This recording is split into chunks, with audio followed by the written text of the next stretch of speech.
सोचिए, अगर एक दिन पानी सिर्फ जरूरत नहीं, जिंदगी और मौत के बीच का फैसला बन जाए तो, जहां एक बूंद पानी पाने के लिए इंसान को इंसान नहीं, जानवर से भी बदतर जिंदगी जीनी पड़े और शायद जान बचाने के लिए किसी की जान लेनी पड़े। अब इसी हकीकत में जी रहा था अर्नेस्ट, एक ऐसा आदमी जिसकी पूरी कहानी प्यास नहीं, प्यास की सजा बन गई थी। अर्नेस्ट नाम का एक आदमी अपनी छोटी सी फैमिली के साथ रहता था। उसके पास बहुत जमीन थी, लेकिन पानी की कमी के कारण सारी जमीन बंजर हो चुकी थी। खेती करना तो दूर, वह महंगे दामों पर पानी खरीद भी नहीं सकता था। अर्नेस्ट ने सरकार से भी मदद मांगी, मगर कहीं से कोई सहारा नहीं मिला। आखिरकार उसने खुद ही अपनी जमीन से पानी निकालने का फैसला किया। कई दिनों की मेहनत के बाद भी उससे न तो पानी मिला और अब तो उसकी पानी निकालने वाली मशीन भी खराब होने की कगार पर थी। एक रात दो चोर उसकी मशीन चुराने आए, लेकिन अर्नेस्ट को उनके आने का पता पहले से ही चल चुका था। वह चोरों के सामने आ जाता है। चोर तुरंत उस पर बंदूक तान देते हैं। गुस्से और बेबसी में अर्नेस्ट दोनों चोरों को गोली मार देता है। मतलब पानी की कमी इस हद तक बढ़ चुकी थी कि लोग एक दूसरे को मारने पर आमादा थे। कुछ समय बाद अर्नेस्ट एक ऐसे आदमी से मिलता है जो बड़ी बड़ी मशीनों से पानी निकालकर अमीर लोगों को सप्लाई करता था। अर्नेस्ट उससे कहता है, गांव में अब जो थोड़ा सा पानी आता था वो भी बंद हो गया है, क्योंकि तुम्हारी मशीनों ने सारा पानी खींच लिया। और वो आदमी उसकी बात सुनने के बजाय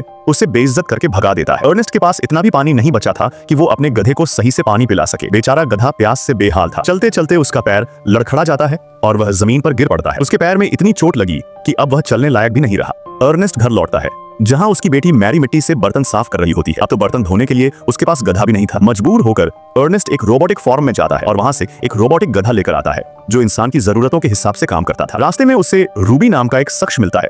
रूबी अपना बच्चा बेचने निकला था, क्योंकि उसके पास उसे खिलाने तक के लिए कुछ नहीं था। अर्नेस्ट उसे हिम्मत देता है। तभी रूबी कहता है, सुना है तुम्हारी बेटी मैरी का किसी लड़के के साथ चक्कर चल रहा है। अर्नेस्ट कुछ नहीं बोलता और घर चला जाता है। घर पहुंचकर वह मैरी से कहता है, कोई भी फैसला लेने से पहले एक बार मुझसे पूछ तो लिया होता। मैरी गुस्से में जवाब देती है, मैं अब समझदार हो चुकी हूँ, अपनी जिंदगी के फैसले खुद ले सकती हूँ, बीच में कोई टोकने की जरूरत नहीं। यह सुनकर अर्नेस्ट अंदर से पूरी तरह टूट जाता है। अगली सुबह अर्नेस्ट देखता है कि उसका रोबोटिक गधा चोरी हो चुका है। वह उसे ढूंढने निकल पड़ता है और आखिरकार उसे उस आदमी के पास पहुंचा देता है जिसने उसे चुराया था।